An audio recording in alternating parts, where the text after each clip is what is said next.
তায়েফের ময়দানে যখন আমার নবী দ্বীনের দাওয়াত নিয়ে গেল, তায়েফবাসীরা দ্বীনের দাওয়াত মানলই না, দ্বীনের দাওয়াত মানলই না, উল্টো আমার নবীর প্রতি ক্ষিপ্ত হয়ে গেল। নবীকে এবার এমন শাস্তি দেয়, আমার নবীকে এমন শাস্তি দেয়, শাস্তির নিয়ম যেমন ছিল, নবী যখন শাস্তির আঘাতটা সহ্য করতে না পেরে যখন অজ্ঞান হয়ে পড়ে যেত, আবার যখন হুঁশ ফিরত, আবার তায়েফবাসী নবীকে কষ্ট দিত, পাগল পাগল বলতো, মানুষদেরকে লিলিয়ে দিত, ওটাকে পাগল বলো পাগল বলো। পয়গম্বর মুহাম্মদ রাসূলুল্লাহ সাল্লাল্লাহু আলাইহি ওয়াসাল্লাম যখন তায়েফবাসীদের দাওয়াত ছিলেন, কেউ মানতেছিলেন না। যখন পয়গম্বর মুহাম্মদ রাসূলুল্লাহ সাল্লাল্লাহু আলাইহি ওয়াসাল্লামকে এত কষ্ট দিচ্ছিলেন, কষ্টের ধারাবাহিকতাটা এমন ছিল, শরীর দিয়ে রক্ত ঝরতে ঝরতে পা মোবারকের জুতা পর্যন্ত আটকে যেত। আমার নবী মনে অনেক ব্যথা, মনে অনেক ব্যথা নিয়ে তায়েফের কোন এক পাহাড়ে প্রান্তরে গিয়ে আল্লাহকে ডেকে বলে, আল্লাহ, এই তায়েফবাসীরা আমাকে পাগল বলে, পাগল বলে, আল্লাহ তুমি তো জানো আমি পাগল না। এই দিন সমস্ত আসমানে ফেরেশতা কেঁদেছিল, আর দ্বিতীয়ত কেঁদেছিল পয়গম্বর ইব্রাহিম আলাইহিস সালাতু ওয়াস সালাম যখন নিজের সন্তানকে জবাহ করার জন্য যেতে হয়ে গেছে, আসমানের ফেরেশতা আল্লাহ তাআলাকে ডেকে বলে, ওগো মালিক, আপনি আপনার পয়গম্বরকে থামান, অন্যথায় পৃথিবীর ইতিহাসে আজকে এমন একটি ইতিহাস হয়ে যাবে, নিজের বাবার হাতে সন্তানের লাশ। আল্লাহ তাআলার ফেরেশতাগুলো এরকম ভাবে বলতেছিল, আল্লাহ তাআলা ডাক দেখায়, আমার ফেরেশতা রে, ইন্নী আ'লামু মা লা তা'লামুন, আমি আল্লাহ যা জানি তোমরা তা জানো না। আল্লাহ তাআলা সূর্যকে ডাক দিয়ে বলে, এ সূর্য, পৃথিবী দুই টুকরো হয়ে যাবে, পাহাড় কেটে কেটে টুকরো হয়ে যাবে, তবুও আমার পয়গম্বর ইসমাঈলের গলায় পশম পর্যন্ত কাটবি না। আল্লাহু আকবার। পয়গম্বর ইব্রাহিম আলাইহিস সালাতু ওয়াস সালামকে আল্লাহ তাআলা পরীক্ষা নিলেন। এক নম্বর পরীক্ষা,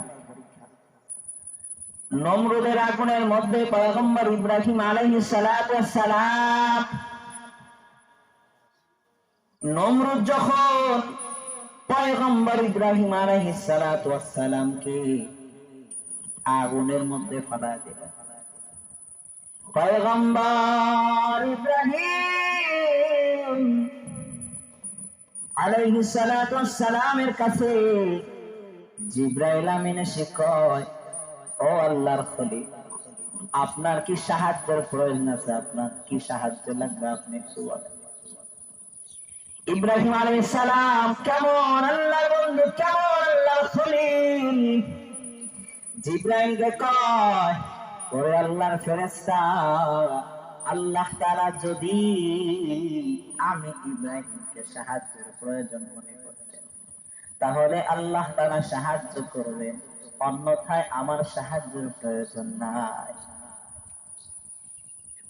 আল্লাহ তাআলা জিবরাইলকে বললেন, ঠিকই তো বলছে, সাহায্য করার প্রয়োজন হলে আমি আল্লাহ করব, সাহায্য করার প্রয়োজন না হলে আমি আল্লাহ করব না। পয়গম্বর আলাইহিস সালাতু ওয়াস সালামকে আল্লাহ তাআলা কিভাবে সাহায্য করলেন কোরআন কারীমের মধ্যে আল্লাহ জানায় দেন, কুলনা ইয়া নারু কুনি বারদান ওয়া সালামান আলা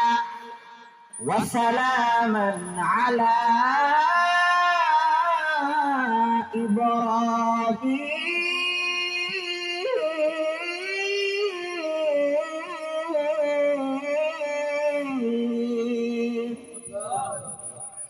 আল্লাহ তাআলা আগুনকে বললেন, আগুন, আমার কষ্টের জন্য, আমার বন্ধুর জন্য আরামদায়ক হয়ে যাও, শান্তিদায়ক হয়ে যাও, এয়ার কন্ডিশন হয়ে যাও। পয়গম্বর ইব্রাহিম আলাইহিস সালামকে আল্লাহ তাআলা পরীক্ষা নিচ্ছেন। পয়গম্বর ইব্রাহিম আলাইহিস সালামের বয়স 90 থেকে 96, 86, 82 যেটাই বলেন, কোন সন্তান নাই। পয়গম্বর ইব্রাহিম আলাইহিস সালাতু ওয়াস সালামের নিঃসন্তান জীবন যাপন করতেছে। আগে একটি কথা বলি রে বাবা, আল্লাহ তাআলা এক জায়গায় কোরআনের মধ্যে বললেন, ইন্নামা আমওয়ালুকুম ওয়া আওলাদুকুম ফিতনা।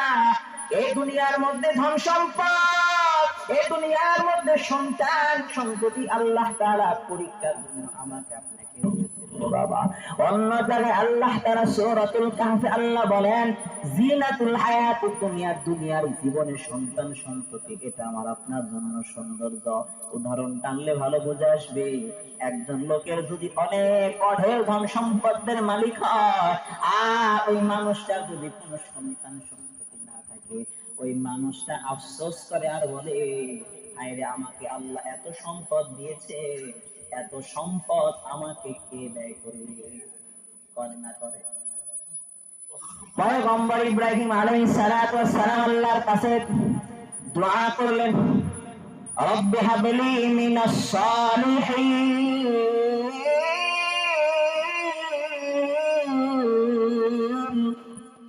আল্লাহ তাআলার কাছে পয়গম্বর ইব্রাহিম আলাইহিস সালাতু ওয়াস সালাম দোয়া করলেন, আল্লাহ আপনি আমাকে নেক সন্তান দান করেন। এর দুনিয়ার মুসলমান পয়গম্বর হওয়া সত্ত্বেও আল্লাহ তাআলার কাছে সন্তান চাচ্ছে, আল্লাহ আমাকে নেক সন্তান দান করেন।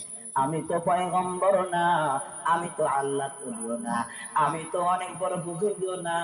বলেন তো দেখি, কয়দিন আপনি আপনার স্ত্রীকে সঙ্গে নিয়ে তাহাজ্জুদের নামাজে অথবা 5 ওয়াক্ত নামাজে আল্লাহর কাছে হাতটা বাড়ায় বলছেন, আল্লাহ আপনি আমাকে নেক সন্তান দান করেন? খুব কম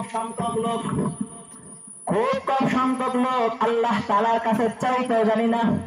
আরে ভাই, আপনার সন্তানকে ইঞ্জিনিয়ার বানাবেন, ডাক্তার বানাবেন, এটা তো পরের কথা। আপনি আল্লাহর কাছে আগে এটা বলেন, আল্লাহ আপনি আমাকে নেক সন্তান দান করেন। নেক সন্তানের কেমন চাহিদা?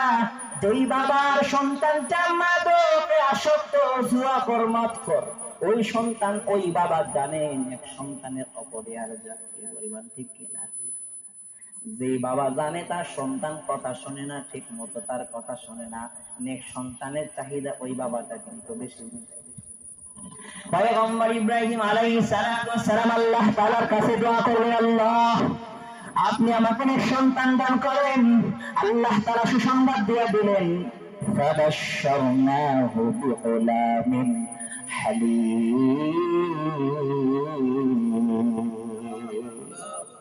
পয়গম্বর দোয়া করলেন, আল্লাহ আপনি আমাকে সন্তান দান করেন। আল্লাহ তাআলা সুসংবাদ দিয়ে দিলেন ধৈর্যশীল সহনশীল সন্তানের। এটা সামনে আলোচনা করলে আপনাদের বিষয়টা ক্লিয়ার হয়ে যাবে। আল্লাহ তাআলার কাছে সন্তান চাইলে আল্লাহ তাআলা সন্তান দিয়ে দিল। এমন সন্তান দিয়ে দিছে, সন্তান পাওয়ার পর পয়গম্বর ইব্রাহিম আলাইহিস সালাম সব সময় যখন কাজে যায়, কাজের মধ্যে তার সন্তান ইসমাইলের কথাটা মাথার মধ্যে থাকে। যখন যে কাজ করে সেই কাজের মধ্যে পয়গম্বর ইসমাইল আলাইহিস সালামের চিন্তা কাজ করে। আল্লাহ ডাক দেয়া কয়, বন্ধু আমি আল্লাহ আপনাকে সন্তান দিলাম, সন্তান পাওয়ার পর আপনি কি আমাকে ভুলে গেছেন? পয়গম্বর ইব্রাহিম ডাক দেয়া কয়, আল্লাহ কখনোই না, আপনি সন্তান দিয়েছেন, আপনার প্রতি একমাত্র বিন্দু মাত্র পরিমাণ ভালোবাসা কমে নাই।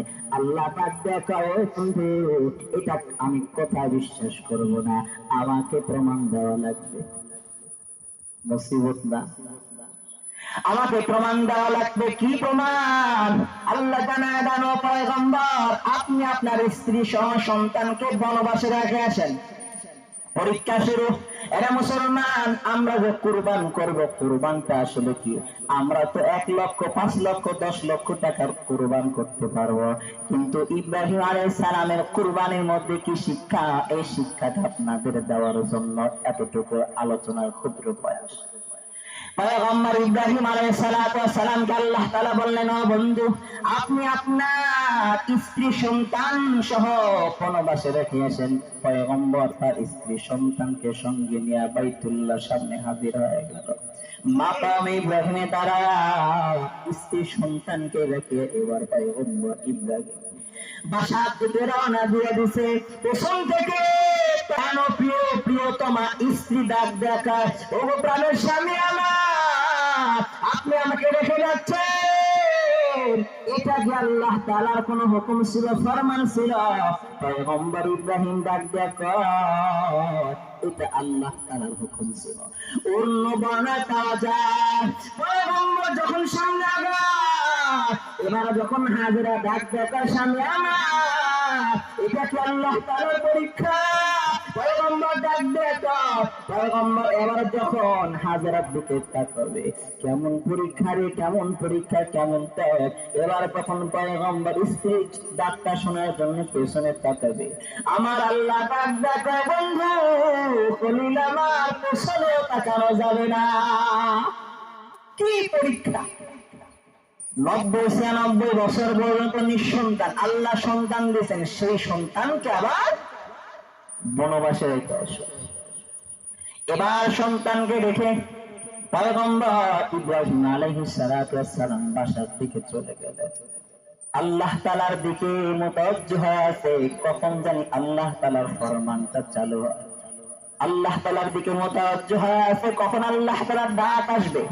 এইদিকে বিবি হাজেরা, যেই খাবার পানি ছিল সবগুলো শেষ হয়ে গেছে, খাবার পানি শেষ হয়ে গেছে, কি করবে কি করবে।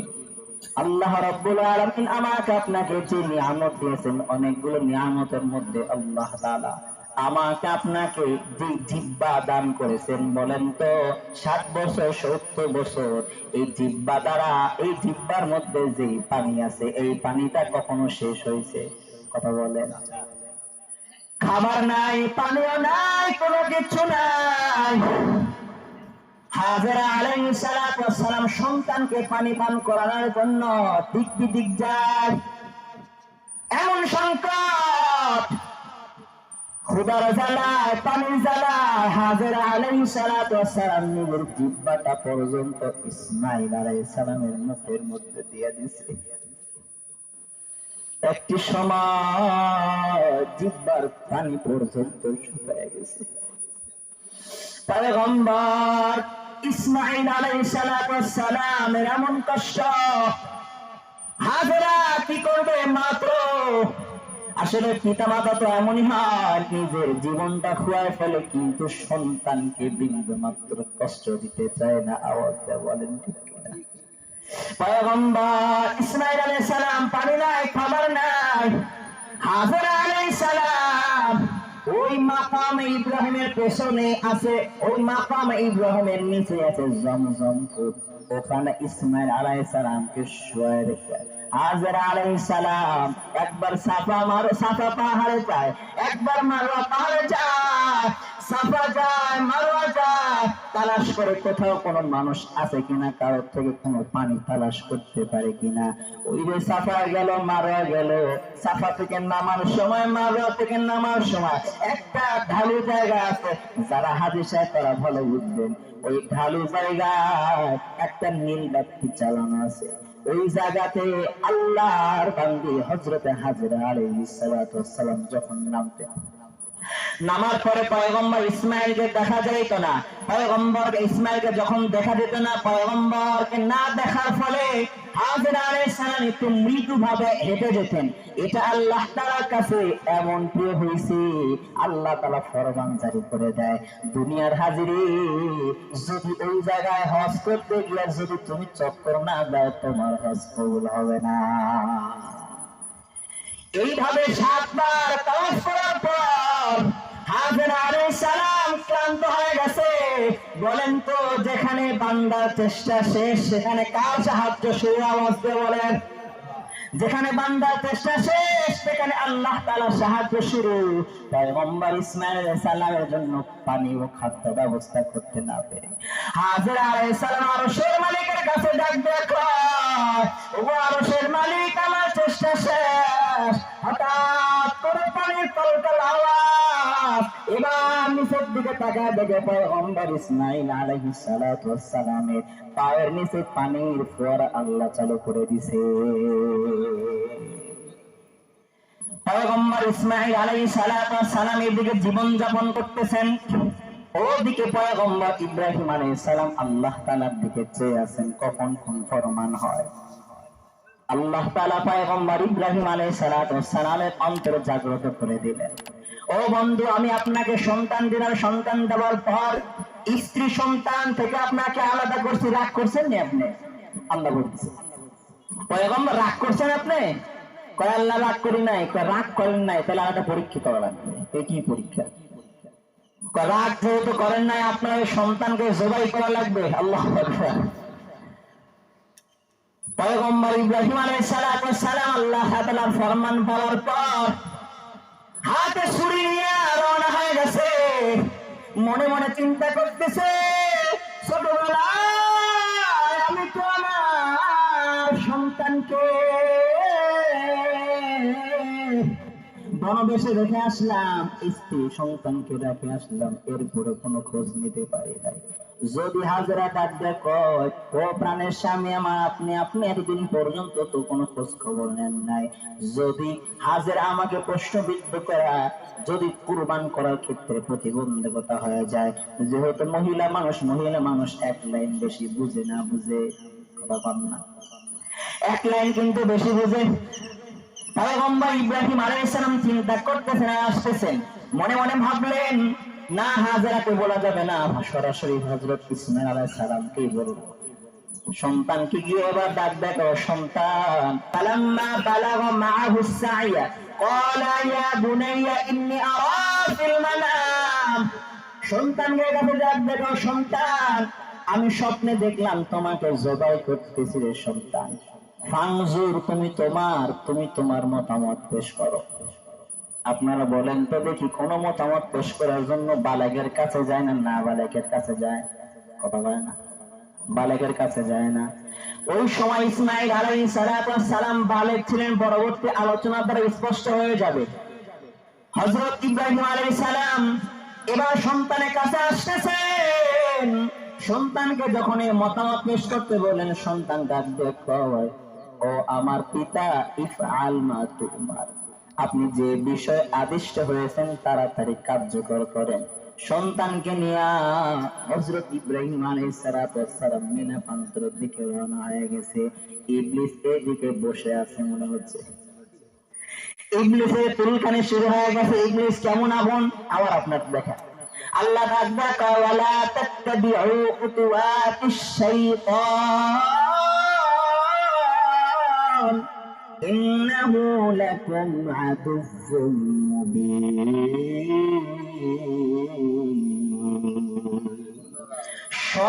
শয়তানের তোমরা ইত্তেবা অনুসরণ করবে না, কারণ ইন্নাহু লাকুম আদুউম মুবিন, শয়তান তোমাদের স্পষ্ট প্রকাশ্য দুশমন। শয়তান এবার ইসমাঈল আলাইহিস সালামের কাছে চলে গেছে। ইসমাঈল আলাইহিস সালামের কাছে যাওয়ার পর বলে, তুমি কেন আসছো? তোমাকে কেন নিয়ে আসছে জানো? কেন নিয়ে আসছে? তোমাকে জবাই করবে। এবার ওই বিনা প্রান্তরের জাম্বুর স্থানে যখন ধোঁকা দেওয়া শুরু করছে শয়তান, এবার ইসমাঈল আলাইহিস সালাম এবার ঢিল মারছে। আল্লাহ তাআলা ওই ঢিলকে এত পছন্দ করছে, সারা বাংলাদেশের হাজিরা কেন, পৃথিবীর হাজিরা যদি ঢিল না দেয়, তার হজটা ঠিক মতো হবে না।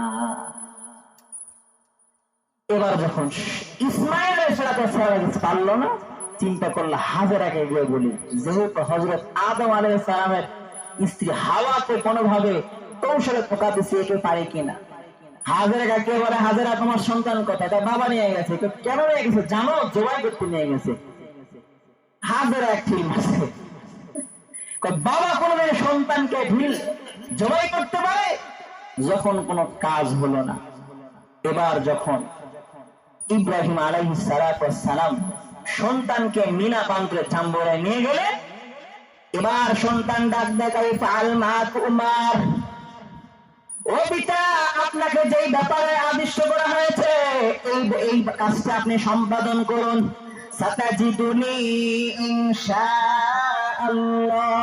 মিনাস সাবিরিন। ও পিতা, আপনি আপনার কাজটা সম্পাদন করুন। সাতাজিদুনি ইনশাআল্লাহ, আপনি আমাকে ধৈর্যশীলদের মধ্যে পাবেন। এবার সন্তানকে যখন জবাই করতে যায় পয়গম্বর ইব্রাহিম আলাইহিস সালাতু ওয়াস সালাম সন্তানকে জবাই করতে যাবে, স্বয়ং সন্তান এবার পিতাকে বলে, ও বাবা, দুনিয়ার মধ্যে বাবা সন্তানের সম্পর্কটা এমন, দুনিয়ার মধ্যে বাবা আর সন্তানের সম্পর্কটা তো এমন। ও বাবা, আপনি তো আমাকে জবাই করবেন, আপনি আমাকে জবাই করার পূর্বে আমার চক্ষুটা ভালো করে বেঁধে নেবেন। ও বাবা, আপনি আপনার চোখটাও বেঁধে নেবেন, কারণ বাবা সন্তানের এমন সম্পর্ক, যদি আপনি আমাকে জবাই করতে গিয়া আমার চোখটা আপনার দিকে চলে যায়, আপনার চোখটা আমার দিকে পড়ে যায়, চার চোখে যখন মিলন হয়ে যাবে, হয়তো আপনি আমাকে জবাই করতে পারবেন না, আমি হয়তো উঠে দৌড় আপনাকে জড়ায় ধরো। বাবা, বাবা এই কথা, সন্তানের এই কথা বাবাকে যখন বলল, বাবা এই আলোচনাটা মনোভূত হয়ে গেল। এবার দ্বিতীয় নাম্বার বলে, ও বাবা, আপনি আমাকে জবাই করবেন, ঠিক আছে, কিন্তু বাবা আপনি ছিলেন না, আমার মা অনেক কষ্ট করে আমাকে লালন পালন করেছে, বাবা আপনি আমাকে জবাই করার পর আমার সেই রক্ত মাখা জামাটা আমার মায়ের কাছে নিয়ে যাবেন না, আমার মাকে পয়গাম পাঠিয়ে দিবেন। আল্লাহ তাআলা যদি কবুল করে তাহলে আমার মায়ের সাথে কাল কিয়ামতের কঠিন ময়দানে দেখা হবে। সন্তানের এই পরামর্শ পাওয়ার পর যখন হযরত ইব্রাহিম আলাইহিস সালাম ইসমাঈলকে সহায়া এবার তখন জবেহ করার জন্য উদ্যত হয়ে গেল। ফালাম্মা আসলামা ওয়া তাল্লাহু লিল জাবিন, জবাই করার জন্য উদ্যত হয়ে গেল।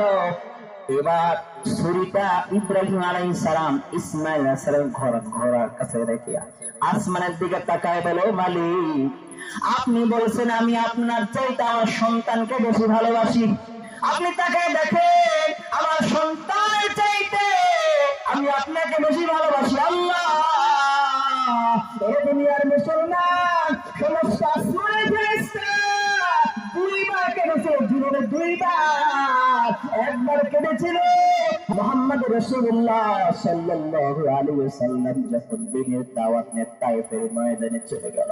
তায়েফের মানুষ আমার নবী কেমন কষ্ট দিয়েছে রে, তায়েফের ময়দানে যখন আমার নবী দ্বীনের দাওয়াত নিয়ে গেল, তায়েফবাসীরা দ্বীনের দাওয়াত তো মানলই না, দ্বীনের দাওয়াত তো মানলই না, উল্টো আমার নবীর প্রতি ক্ষিপ্ত হয়ে গেল।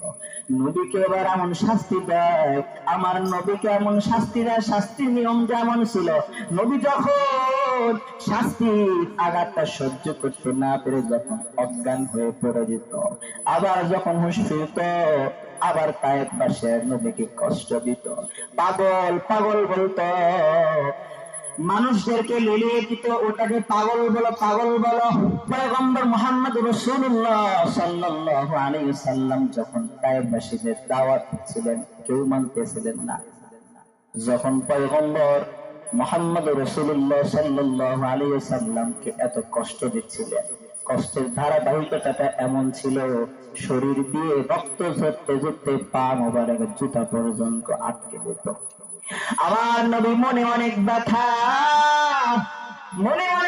নিয়ে তায়েফের কোন এক পাহাড়ে তন্ত্র গিয়ে আল্লাহকে ডেকে বলে, আল্লাহ এই তায়েফবাসীরা আমাকে পাগল বলে, আল্লাহ তুমি তো জানো আমি পাগল না। এই দিন সমস্ত আসমানের ফেরেশতা কেঁদেছিল, আর দ্বিতীয়ত কেঁদেছিল পয়গম্বর ইব্রাহিম আলাইহিস সালাতু ওয়াস সালাম যখন নিজের সন্তানকে জবাহ করার জন্য উদ্যত হয়ে গেছে। আসমানের ফেরেশতা আল্লাহ তাআলাকে ডেকে বলে, ওগো মালিক আপনি আপনার পয়গম্বরকে থামান,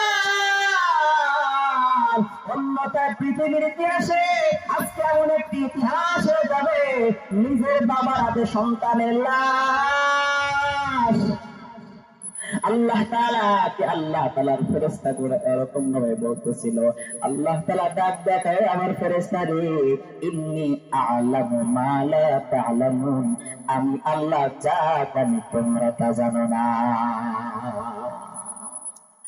আল্লাহ তাআলা সূর্যকে ডাক দিয়ে বলে, এ সূর্য, পৃথিবী দুই টুকরো হয়ে যাবে, পাহাড় কেটে কেটে টুকরো হয়ে যাবে, তবুও আমার পয়গম্বর ইসমাঈলের গলায় পশম পর্যন্ত কাটবি না। আল্লাহু আকবার। এটা ছিল কেমন ত্যাগ? পয়গম্বর ইব্রাহিম আলাইহিস সালাতু ওয়াস সালামের ত্যাগটা ছিল কেমন? ইসমাঈল আলাইহিস সালামের ত্যাগটা ছিল কেমন? একটা পরিবারের ত্যাগ, একটা সংসারের ত্যাগ আল্লাহ তাআলা উম্মতে মুহাম্মাদের মাধ্যমে কিয়ামত পর্যন্ত জীবিত রেখে দিয়েছে। ওই দিন সমস্ত আসমানের ফেরেশতা কেঁদেছিল। এবার পয়গম্বর ইব্রাহিম আলাইহিস সালাতু ওয়াস সালাম নিজের সন্তানকে জবাহ করার জন্য উদ্যত হয়ে গেছে। ছুরি চালাচ্ছে, জবাহ হচ্ছে না। এবার চোখটা খুলে সন্তান বাবাকে বলে, বাবা দেখো কোথায় ভুল হয়েছে, হয়তো ভুলের কারণে জবাই হচ্ছে না, আবার আমাকে শক্ত করে বেঁধে নেন। এবার দ্বিতীয়বার যখন জবাই শুরু করে দিল, ইতিমধ্যে জোরে ছুরি চালায়, কিন্তু পয়গম্বর ইসমাঈল আলাইহিস সালাম জবাই হন না। হঠাৎ করে রক্তের ফিনকি ছিটকে গেছে, বের হয়ে গেছে। আল্লাহু আকবার বলে পয়গম্বর ইব্রাহিম আলাইহিস সালাম চোখটা খুলে দিলেন। চোখটা খোলার পর দেখে সামনে দাঁড়িয়ে আছে পয়গম্বর ইসমাঈল আলাইহিস সালাম, আর জান্নাত থেকে আল্লাহ তাআলা জিবরাইলের মাধ্যমে দুম্বা পাঠায়, দুম্বা আল্লাহ তাআলা কুরবান করে দিয়েছে। এরা দুনিয়ার মুসলমান, আমরা তো নিজের সন্তানকে জবাই করতে পারবো না। পয়গম্বর ইব্রাহিম আলাইহিস সালাম যে সমস্ত পরীক্ষার সম্মুখীন হয়েছেন, এই সমস্ত পরীক্ষার সম্মুখীন তো আমি আপনি হতে পারবো না। এরা দুনিয়ার মুসলমান, বৃদ্ধ বাবা, যারা যুবক ভাইরা, স্নেহের কচিকাচারা, আমি তো আমার আপনার সন্তানকে জবাই করতে পারবো না, আমার আত্মীয় স্বজনকে, প্রিয়জনকে জবাই করতে পারবো না, আর আল্লাহ তাআলা তো এটাও চান না। কিন্তু দুনিয়ার মানুষ মনে রাখা দরকার, এই জীবনের মালিককে একটু আওয়াজ দিয়ে বলেন, মরণের মালিককে আওয়াজ দিয়ে বলেন, হয় নাই গুলো আওয়াজ আছে। আওয়াজের মালিককে, হাতের মালিককে, পায়ের মালিককে, জবানের মালিককে। যারা বলে নাই এরা মনে হয় কিচ্ছু আমার কানে কথা বোঝে না। হাতের মালিককে আওয়াজ দিয়ে বলেন, পায়ের মালিককে, এআই কম্পিউটার এটা এটার মালিককে, কান দিয়ে শুনতেছেন এটার মালিককে। এরা দুনিয়ার মুসলমান, আমি আপনি মনে করি এটা সব কিছু তো আল্লাহ দিয়েছেন, আসলে আল্লাহ তাআলা দিয়েছেন। আল্লাহ তাআলা বলেন, কুল ইন্না সালাতি ওয়া নুসুকি ওয়া মাহইয়ায়া ওয়া মামাতি লিল্লাহ ومحياي ومماتي لله رب العالمين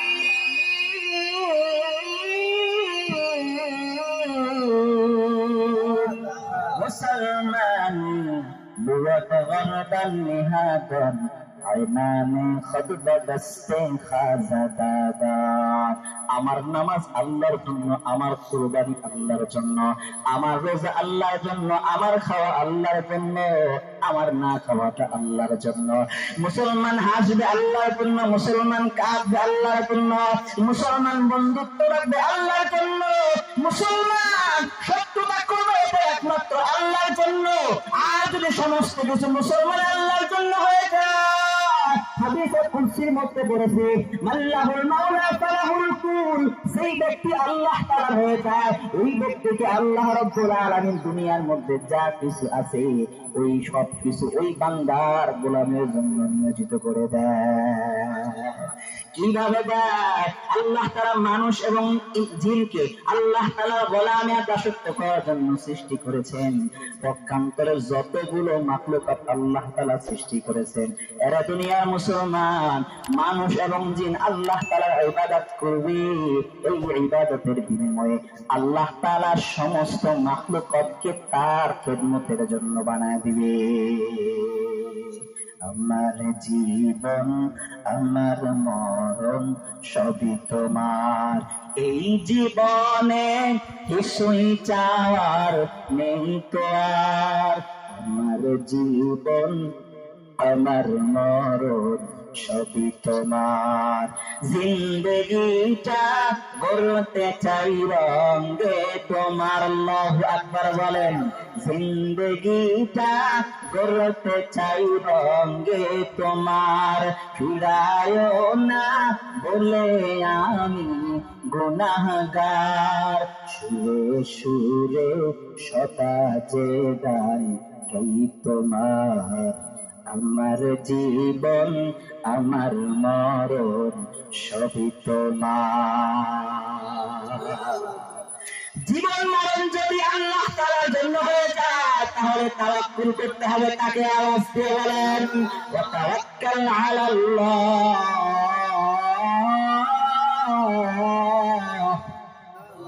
ওয়া কাফা বিল্লাহি ওয়াকিলা।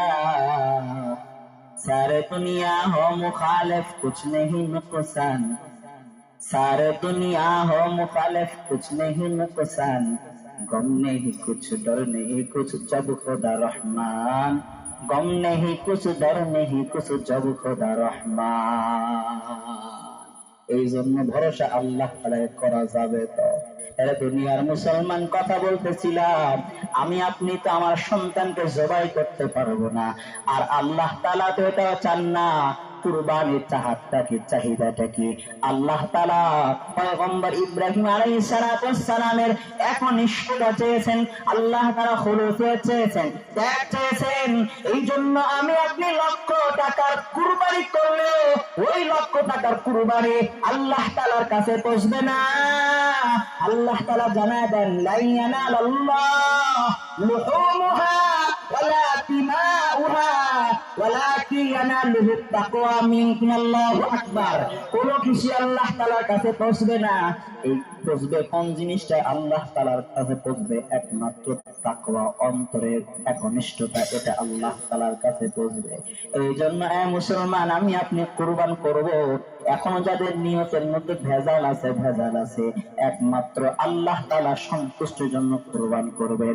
কুরবান আল্লাহ তাআলার জন্য সন্তুষ্টির জন্যই তো করবেন। পয়গম্বর ইব্রাহিম ইসমাঈল আলাইহিস সালাম পরীক্ষা উত্তীর্ণ হওয়ার পর সামনে রওনা হয়ে গেছে। জিব্রাইল ডাক দেয়, ও আল্লাহর বন্ধু, আপনি যাচ্ছেন, এই যে দুম্বাটা জবাই হয়ে গেছে, এই দুম্বাটা আপনি নিয়ে যান, আপনি সংসারের মধ্যে খুব সুখ শান্তিতে খান।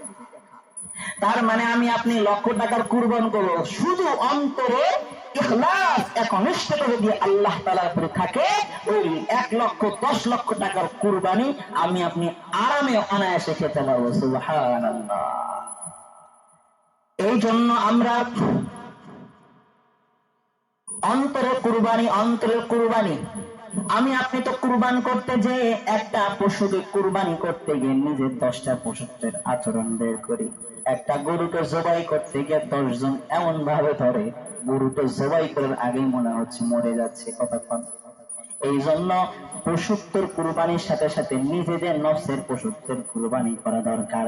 কারণ দুনিয়ার মুসলমান নিজের পশুত্বের কুরবানি করবেন না। এই যে আজকে অনেক সুন্দর ভালো অনেক সুন্দর আয়োজন করে আপনারা ঈদের নামাজ পড়তে আসছেন রে বাবা, কত কষ্ট করে, কেউ ঢাকা থাকে, কেউ বিদেশ থাকে, কেউ অন্যান্য এলাকা থেকে কর্মসূত্রে আজকে একই জায়গায় নামাজ পড়তে আসছেন। একটু কারগুজারির মাধ্যমে আলোচনা শেষ করব। সন্তান 3 বছর যাবে বিদেশে থাকে, জীবনের গল্প থেকে ঘটনা নেওয়া। সন্তান 3 বছর পর্যন্ত বিদেশে থাকে। এবার সন্তান বাবাকে ফোন দিয়ে বলে, বাবা আমি যদি আজকে রওনা হয়ে যাই, আগামীকাল ঢাকায় পৌঁছে যাব, আর ওই দিন তোমাদের সাথে আমি ফজরে তোমাদের সাথে একসাথে সাহারি করব। 27 রমজানে সন্তান ফোন দিয়া বাবা কেমন কথা বলে, মা কেমন কথা বলে। সন্তান বিদেশ থেকে ঠিকই বাংলাদেশে পৌঁছেছে। ঢাকায় আসার পর এবার যখন নাটোরগামী হয়ে গ্রামে আসতেছিল, হঠাৎ করে খাদের মধ্যে পড়ে যায়, অজ্ঞান হয়ে পড়ে যায়, ডেড বডি হয়ে গেছে। এবার এই যে বলেছিল আমি তোমাদের সাথে ফজরের সময় তোমাদের সাথে একসাথে সাহারি করব, সাহারির টাইম পার হয়ে যায়, মা বাবার টেনশনটা অনেক বেড়ে যায়। আমার সন্তান আসে না, কি হলো? মা তার বাবাকে বলে, তোমার সন্তান আসে না, একটু খোঁজ খবর নাও। বাবা ডাক দেখো, ঈদের সময় অনেক যানজট, হয়তো অনেক যানজটের মধ্যে পড়ছে, এই জন্য আসতেছে না। দিন গড়িয়ে যায়, 10টা 11টা বেজে যায়। এবার বাবার অন্তরের মধ্যে কৌতূহল জেগে উঠছে, বলেন তো দেখি, বিদেশে যদি সন্তান বিপদে থাকে, দুনিয়ার মধ্যে সবচেয়ে খোঁজ পায় বাবা আর মা। এবার বাবা সন্তান নাম্বার ফোন দিছে, অন্য চ্যানেলে ফোন ধরেছে। সে ডাক দেখো, তুমি কে বাবা? বলে আমি অন্য কেউ, মোবাইলটা রাস্তায় পেয়েছিলাম, আপনার সন্তানের হয়তো এখানে হতে পারে, অনেকগুলো লাশ এখানে সামিল হয়ে আছে। এবার বাবা একটা দৌড় দিছে, মা মনে করছে সন্তান কাছে চলে আসছে রে। এবার মা গরম পানি বসায় দিচ্ছে, সন্তানদের বলে 3 বছর পর আমার সন্তান আসবে, গরম পানি বসা। এবার যখন বাবা সেই স্পটে গিয়ে দেখে সন্তানের লাশ, বাবা তার সন্তানকে দেখে, সন্তান যে মার্কেট গুলো করেছিল, মার্কেট গুলো সন্তানের সামনে হাজির। এবার সন্তানকে বাবা উদ্দেশ্য করে বলে, ওরে সন্তান, তোর বাজার ফিরলো, মার্কেট ফিরলো, তুই কেন ফিরলি না? ও সন্তান, তুই জানো 3 বছর পর্যন্ত বাসায় শোনা, এই 3 বছরের 6টাই আমাদের মা বাবার কেমন করে কেটেছে জানো? ওরে সন্তান, বল তোর মাকে কি জবাব দিব? তোর মা তো এই 3 বছরের 6টা ঈদের মধ্যে তোর মা তো নতুন জামা পরে না, ঈদের দিন দুঃখে দুঃখে কাঁদে আর বলে আমার সন্তান নাই, আমার কেমন করে ঈদ কাটবে? বল সন্তান, তোর মাকে কি বলবা? এবার যখন বাবা তার সন্তানকে এবার অ্যাম্বুলেন্স কিনে যখন বাসার দিকে রওনা হয়ে গেছি, এবার মা জননীটা রাস্তার দিকে যখন দেখে অ্যাম্বুলেন্সের সাউন্ড, তখন অন্তরটা কেঁদে উঠছে। এবার তার ধরে কার কপাল পড়ছে রে? আমার বাড়িতে অ্যাম্বুলেন্সের আওয়াজ, তাকে দেখে যখন তার সন্তান, মা ডাক দেখো, আয়ো বাবা, তোর জন্য তো গরম পানি করছে, কিন্তু বাবা ওই গরম পানির মধ্যে তো আমি বড়ই পাতা দিই না, এই জন্য বাবা কখন কারা জানি মরণ হয়ে যায়।